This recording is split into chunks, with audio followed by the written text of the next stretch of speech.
এমনি বসে থাকলে আমাদের মনের ভেতরে নানা রকম চিন্তা ঘুরতে থাকে। এই চিন্তাগুলো বেশিরভাগ ধীরে ধীরে আমাদের মাইন্ডকে নেগেটিভ করে ফেলে। প্রতিদিন শুধু ভাবতে ভাবতেই 3 থেকে 4 ঘন্টা, আবার কখনো 5 ঘন্টা এমনি এমনিই চলে যায়। এর প্রভাব পড়ে আমাদের মন আর শরীর কোনোটাই আর ভালো থাকে না। আমি বুঝেছি খারাপ চিন্তা মানেই নেগেটিভিটি, আর নেগেটিভিটি আসে যখন আমরা কাজ ছাড়া থাকি। কিন্তু যখন নিজেকে কোনোভাবে কাজে ব্যস্ত রাখা যায় তখন মনও ভালো থাকে, সময়ও কাজে লাগে।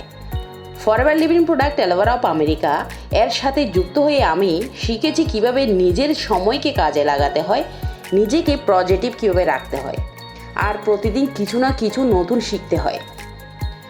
কাজের মধ্যে থাকলে খারাপ চিন্তা কমে, নিজেকে ভালো রাখা যায়, জীবনটা আরও সুন্দর হয়।